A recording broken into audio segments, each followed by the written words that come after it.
श्री गणेशाय नमः। मित्रों, ज्योतिष विद्या सीखें कि चौथी क्लास में आपका स्वागत है। इसके पहले हमने तीसरी कक्षा में सीखा है कि राशियों की प्रकृति क्या है, राशियों के लिंग क्या हैं, काल पुरुष के राशियों में कौन सी राशियां पित्त प्रकृति की हैं, कौन सी वायु प्रकृति की हैं, कौन सी मिश्रित प्रकृति की हैं, तथा इनके वर्ण जैसे ब्राह्मण, क्षत्रिय, वैश्य और शूद्र आदि के बारे में ज्ञान लिया है। अब हम आपको आज बताते हैं कि राशियों की दिशाएं कौन कौन सी हैं। तो मित्रों, राशियां तो आपको मालूम है, आपकी सुविधा के लिए आज लिख दिया गया है इसमें कि लग्न जो होगा वो यह घर लग्न का है।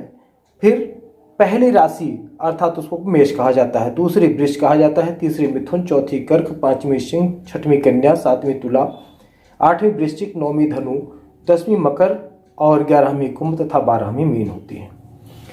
तो इसी तरह से इन राशियों के दिशाएं कौन कौन सी हैं इसकी जानकारी होना बहुत आवश्यक है। जैसे पूर्व दिशा की जो राशियां हैं वो कौन कौन सी हैं, जो अग्नि तत्व की राशियां हैं वो पूर्व दिशा की राशियां मानी जाएंगी, वही अग्नि तत्व की राशियां हैं।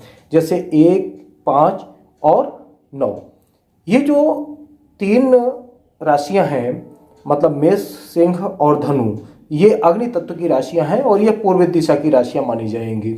अर्थात ये पूर्व दिशा, ये यहाँ पर जब भी चाहे मेष हो, चाहे सिंह राशि हो, यहाँ पर चाहे धनु राशि हो, वो बलवान राशि मानी जाएगी। दूसरा हम बताते हैं आपको पृथ्वी तत्व की जितनी भी राशियां हैं वह दक्षिण दिशा की राशि मानी जाएगी। जैसे ये पृथ्वी तत्व की राशि कौन कौन सी हैं, आपकी वृष है, कन्या है और मकर है। ये राशि जो है दक्षिण दिशा में बलवान होती है। अर्थात इस स्थान पर यानी 10वें भाव में जब भी 2, 6 और 10 की राशियां मतलब मकर राशि होगी या कन्या राशि होगी या वृष राशि होगी तो वो इस स्थान पर वो बलवान होती हैं।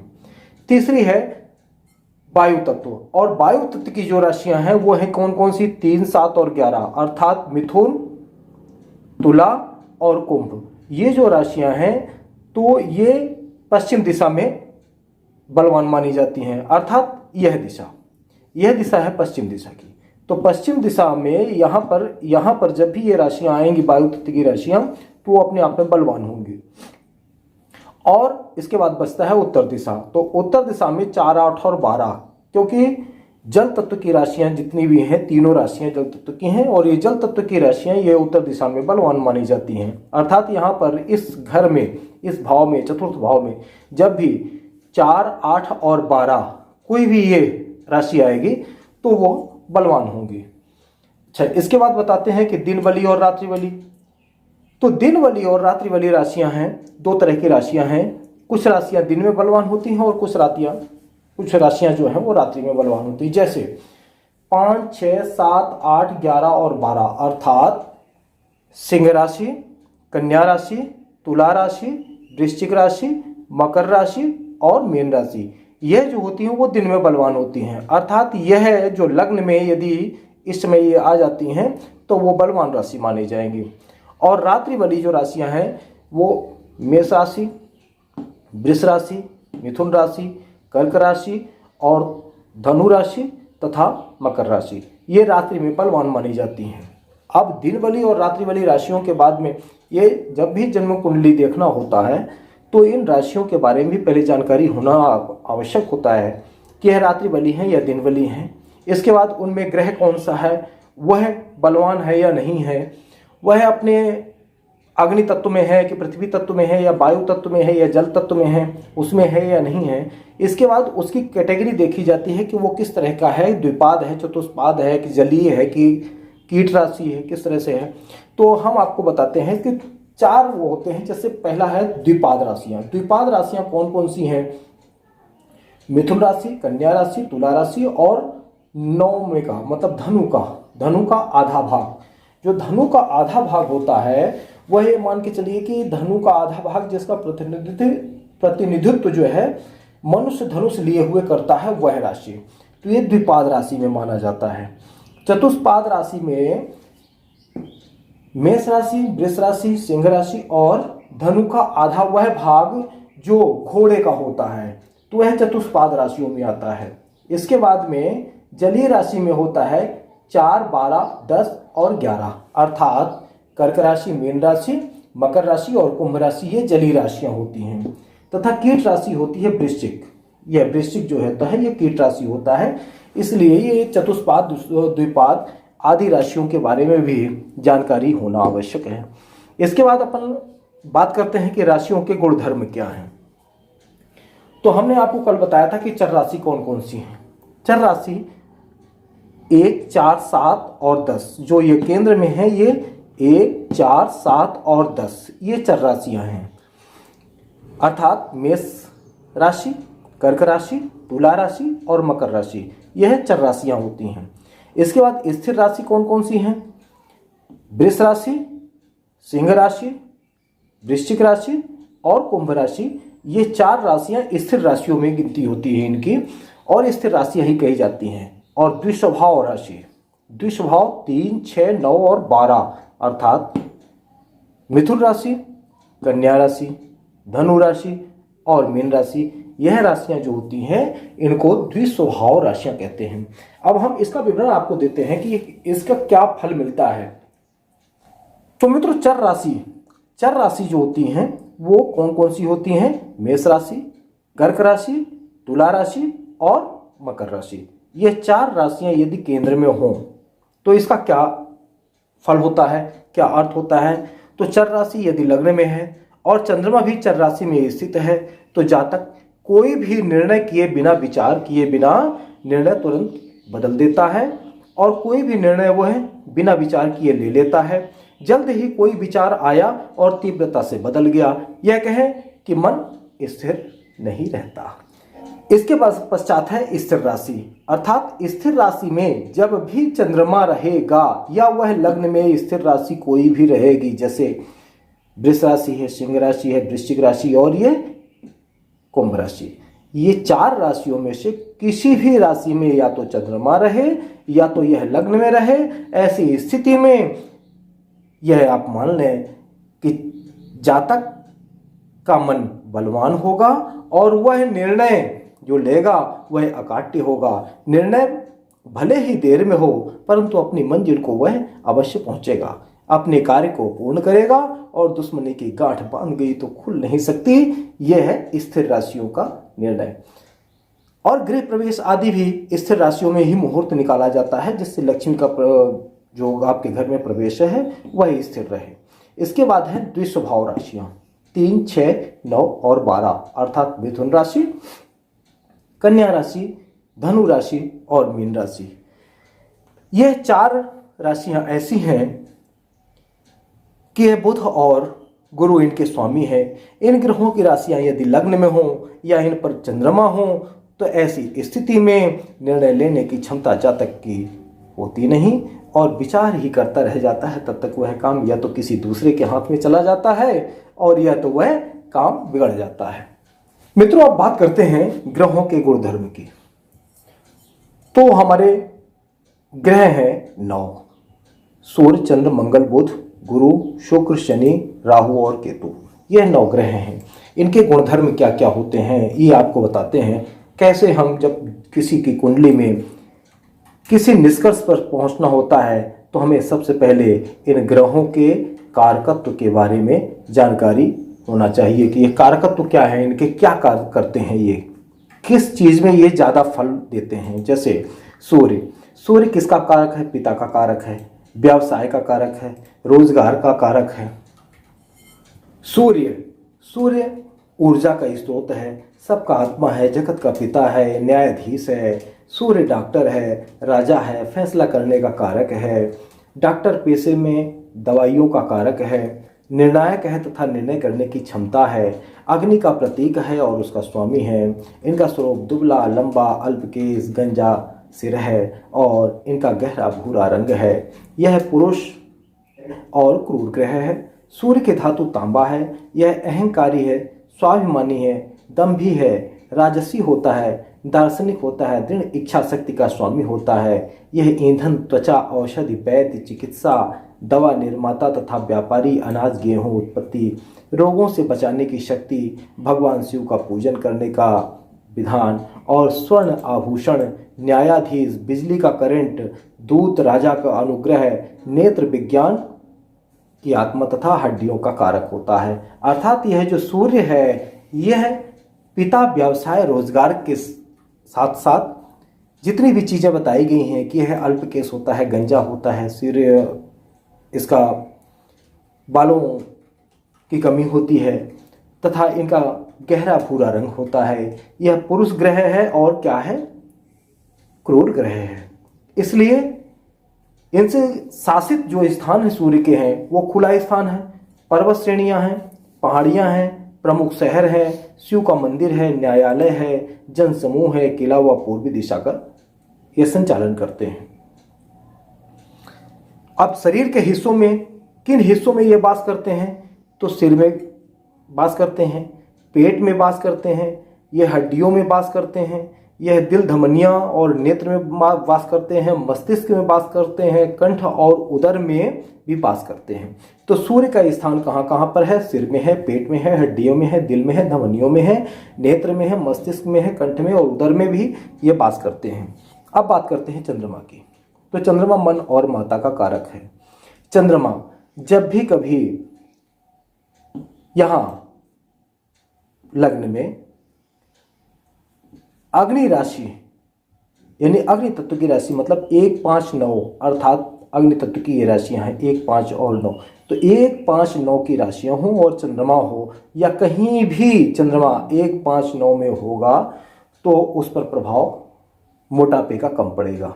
लेकिन यदि लग्न में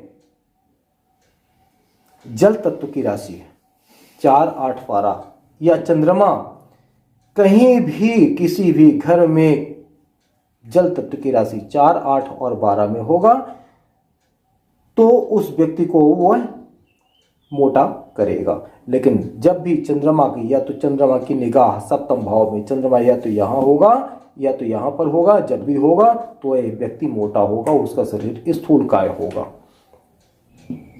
चंद्रमा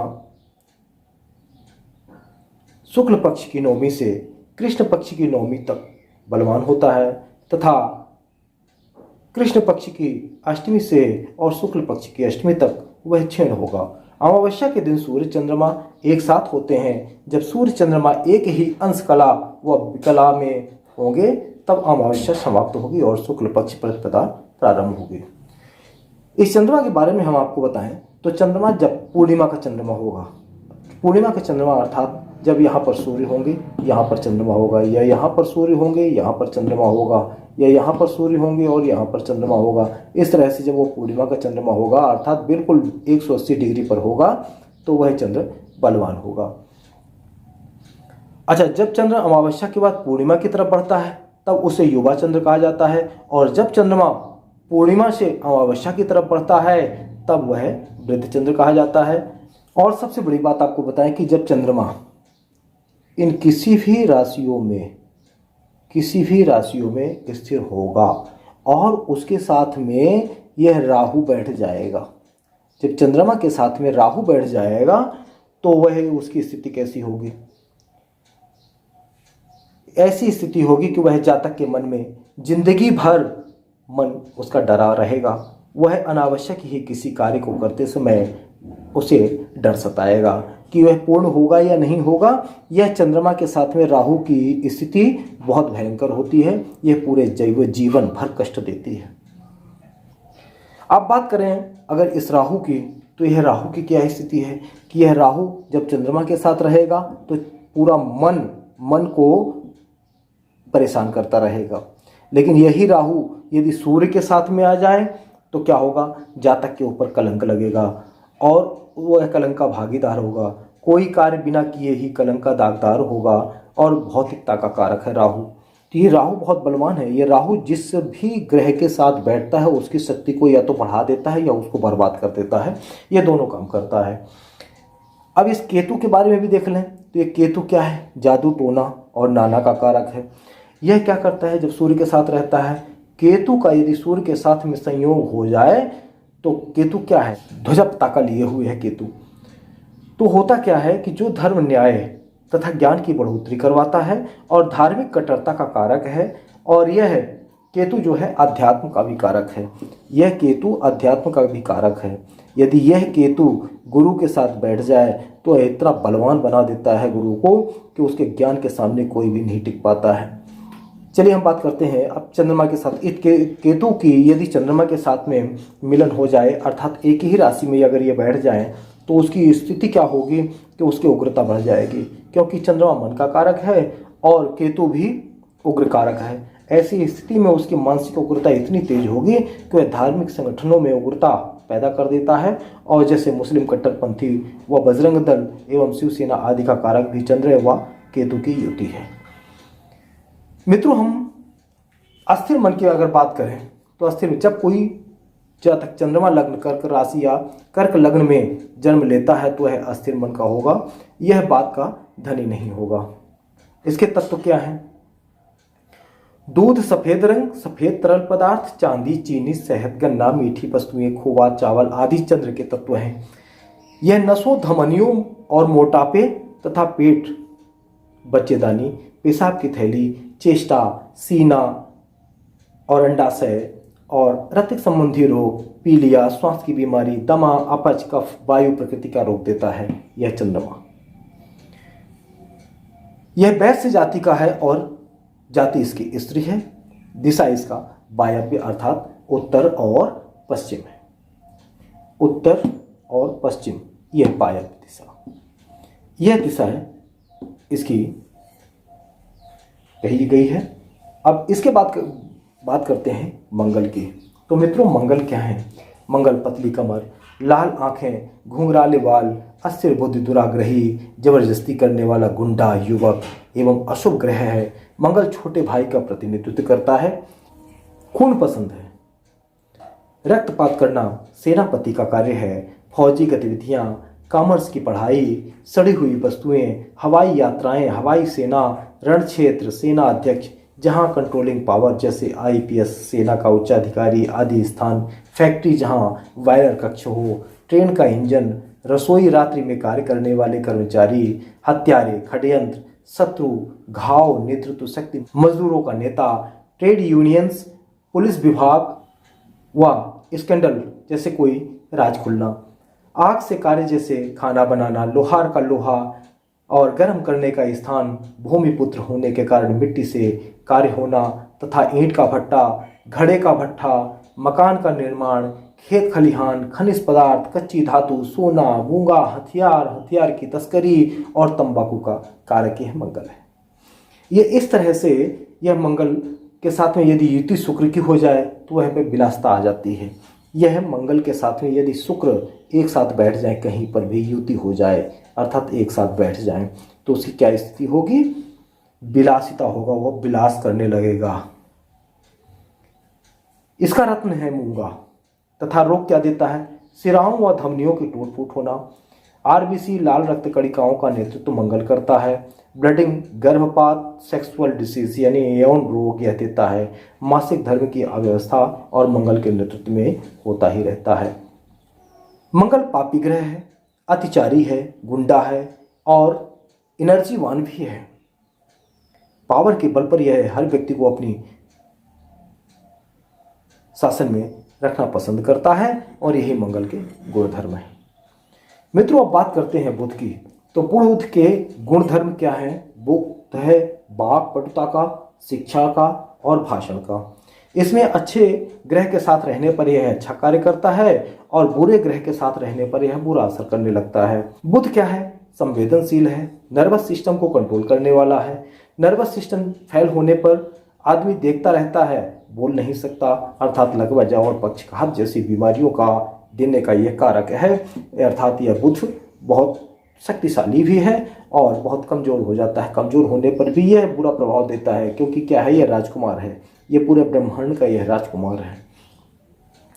व्यापारिक गतिविधियां क्या होंगी बुध की? बुध की व्यापारिक गतिविधियां होंगी दलाली होगा, मेहनत ना करने वाला होगा, आलसी होगा परंतु पैसे वाला होगा, कमीशनबाज होगा, मृदुभाषी होगा, शेयर मार्केट व शेयर ब्रोकर होगा, ये अधीर भी होगा, जैसे चालाकी करता है परंतु छिपा नहीं पाता है।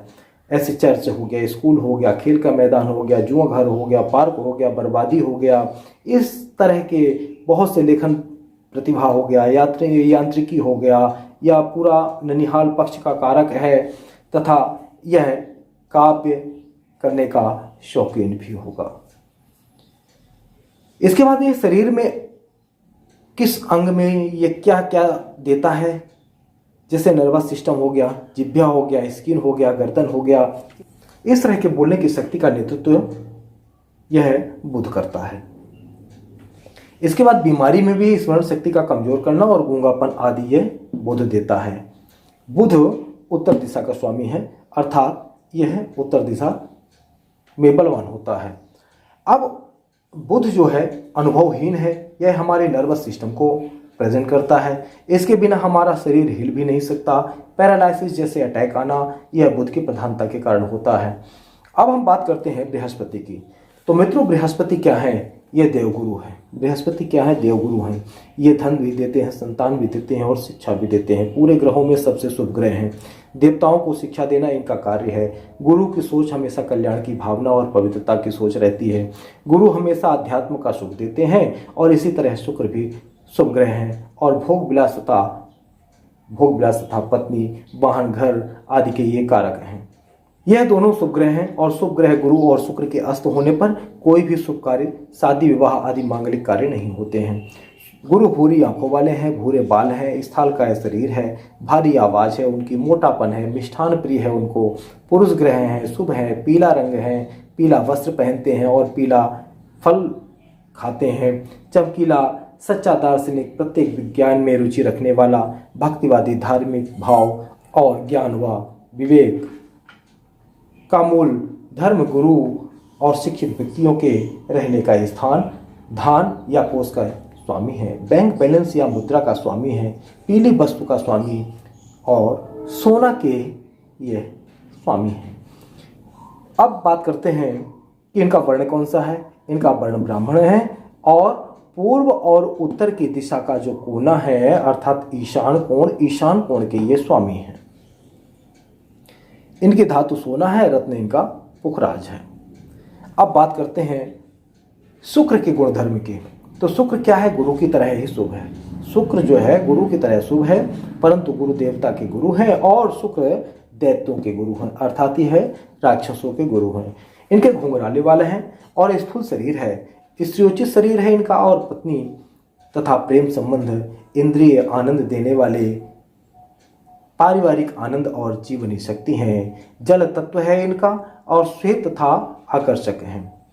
वाद्य, नृत्य कला, ज्ञान का स्वामी है ये। नए वाहन जो अपने उपयोग के लिए खरीदे जाएं, क्योंकि बस, ट्रक या लोडर तो शनि का कारक है। गन्ने की फैक्ट्री, व्यापार की दवाइयाँ और केमिकल की दुकान, बढ़िया सूती वस्त्र, ऐश्वर्य युक्त वस्तुएं, सेविका, इत्र, पार्टनर, पत्नी और सब शुक्र से मिलते हैं। शुक्र क्या है? शुक्र है स्त्री ग्रह और स्त्री ग्रह के होते हुए पुरुष के शुक्र अर्थात वीर का स्वामी है ये। जबकि मंगल ग्रह होते हुए भी स्त्री के मासिक धर्म व रज का स्वामी होता है यह मंगल। अब इनका वर्ण क्या है? ब्राह्मण है। दिशा इनकी कौन सी है? शुक्र की आग्नेय है, अर्थात दक्षिण और पूर्व का ये जो कोना है यह आग्नेय दिशा कहलाता है। इसके स्वामी शुक्र देवता है। तत्व इनका कौन सा है? शुक्र का जल तत्व है और धातु इनकी कौन सी है? चांदी और प्लेटिनम है। और रत्न कौन सा है इनका? हीरा है। इस तरह से यह सूर्य से लेकर के शुक्र तक आपको बताया गया। अब आपको शनि के कारकत्व और गुणधर्म के बारे में हम बताते हैं कि शनि क्या है। लंबे, बड़े और सख्त बागुल बाला है, काला शरीर है, अशुभ है, पापी ग्रह है, अड़ियल है, प्रचंड है, नैतिक है, कार्य का पतन करने वाला और अनैतिकता का कारक यह शनि है। हम इतनी सब चीजें लेते हैं लेकिन इस पूरे ब्रह्मांड में यह शनि है जो सत्य के देवता हैं और जब निर्णय करते हैं तो अच्छी इच्छाओं को ये बर्बाद कर देते हैं। ये वही शनि है। इनका वास स्थान क्या है? गंदा स्थान है, कूड़ा स्थान है और वास्तविक स्थान इनका कूड़ा स्थान है जहाँ गंदगी रहती है। यह वाहन, शमशान, कब्रिस्तान, जेल और वृद्ध व्यक्ति के प्रतीक हैं। शनि व राहु बंधन में बांधते हैं जबकि केतु बंधन मुक्त करता है। लोहा नीलम, काला चना, काली उड़द, भांग, तेल, कड़वा तेल का है, यह स्वामी शनि है। अब शरीर में वास कहाँ करते हैं? मलोत्सर्ग द्वार अर्थात ये गुदा द्वार में ये वास इनका होता है। ब्लैडर में होता है, शरीर के अंदर ब्लैडर में होता है, कलाई पर होता है, एड़ियों में होता है और मांसपेशियों में इनका वास होता है। यह शनि शूद्र वर्ण का है और इसकी दिशा है पश्चिम दिशा। इसका धातु है लोहा और तत्व है वायु, अर्थात ये वायु तत्व के देवता हैं। और इसी तरह से राहु की बात करें हम तो राहु क्या है? भ्रष्टाचारी है, अशुभ ग्रह है, संक्रामक रोग को देने वाला है, प्लेग आदि काला रंग, भौतिकवादी, आडंबरी और निम्न लोगों के साथ रहने वाला है, यह राहु ग्रह है। राहु विदेश यात्रा का कारक भी है। शरीर की त्वचा पर इसका आधिपत्य है, जो चेचक, कोढ़, मिर्गी और ब्लड में जहर आदि इसका स्थान व रोग है। अब राहु रहता कहाँ पर है? राहु रहता है सर्प की वावी, आपने देखा होगा, सर्प की वावी हो गई इसका घर। और ददिहाल पक्ष का विचार राहु से किया जाता है, अर्थात जो दादी के घर है, मतलब अपना घर जो होता है वह राहु से किया जाता है। ये नपुंसक ग्रह है और दिशा इसकी नैऋत्य है, अर्थात दक्षिण और पश्चिम, दक्षिण और पश्चिम। इसलिए जब भी हम कोई घर वगैरह बनवाते हैं तो दक्षिण और पश्चिम की दिशा में हम शौचालय बनवाते हैं, क्योंकि शौचालय जहाँ होता है वहीं राहु का वास होता है। और राहु की दिशा में यदि शौचालय बनवा दिया जाए तो वह घर जो है बहुत अच्छा माना जाता है। अब हम बात करते हैं केतु की। तो केतु क्या है? जादू और टूना का कारक है, नाना का कारक है। केतु का धुआं जैसा रंग है, धूम्र है, लंबा है और धुएं का श्वास अंदर खींचने वाला है। संक्रामक रोग को देने का यह प्रतीक भी है और अशुभ ग्रह भी है, परंतु प्रवृत्ति इसकी धार्मिक है। सांप्रदायिक, कट्टरपंथी, तंत्र विद्या, जिस चीज़ को समझ में ना आ सके वह मान लीजिए यह केतु का कारक है, केतु कारण है उसका। केतु एक रहस्य है, अबूझ पहेली है, आकस्मिकता है और अचानक होने वाला कोई भी कार्य है। जो एक्सीडेंट वगैरह होते हैं वह केतु के कारण होते हैं। यदि शनि और राहु की युति हो जाए तो उसका एक्सीडेंट होना ही होना है। और अगर कहीं ये शनि और केतु इस सिंह राशि में स्थित हो जाएं तो जिस व्यक्ति के सिंह राशि में शनि और केतु एक साथ विराजमान हो जाएं उसके पैर कटने ही हैं और उसके पैर जीवन में कभी न कभी काट दिए जाएंगे, चाहे वो एक्सीडेंट से कट जाएं, चाहे वो जैसे कट जाएं। इस तरह इन राशियों के गुणधर्म हैं और इन राशियों के गुणधर्म, ग्रहों के गुणधर्म, राशियों की दिशाएं और दिन बली रात्रि बली आज आपको पढ़ाया गया है। अब हम आपको अगली कक्षा में बताएंगे कि इन ग्रहों की स्थितियां जब इस काल पुरुष की कुंडली में होती हैं तो किस तरह के फल प्राप्त होते हैं। अब हम प्रयास करेंगे। ये पहले प्रारंभ था। मित्रों, मुझे मालूम है कि आप लोग बोर भी हो रहे होंगे, ये आप लोगों के समझ में नहीं आ रहा होगा। अभी तो ऐसे बहुत से इसमें गुण रहस्य हैं, जैसे कुंडली बनाने के लिए लग्न शोधन करना, लग्न बनाना, इस लग्न कितने डिग्री का यह लग्न है इसको ही बनाना आदि बहुत सी इसमें चीज़ें हैं जिसमें आपको बोरियत महसूस होगी। लेकिन यदि आप चाहते हैं कि मैं आगे इसी तरह से इसको आपको बताता रहूं जिससे आपके ज्ञान और की बढ़ोतरी होती रहे, तो आपको यह वीडियो सब्सक्राइब, यदि आपने अभी तक नहीं किया है तो आप इसे सब्सक्राइब करें और लाइक करें और हमें कमेंट्स ज़रूर करें, जिससे हम आगे आपको इसी तरह ज्ञान से परिपूर्ण विद्या सिखाने के लिए प्रयासरत रहें। जय श्रीमन नारायण।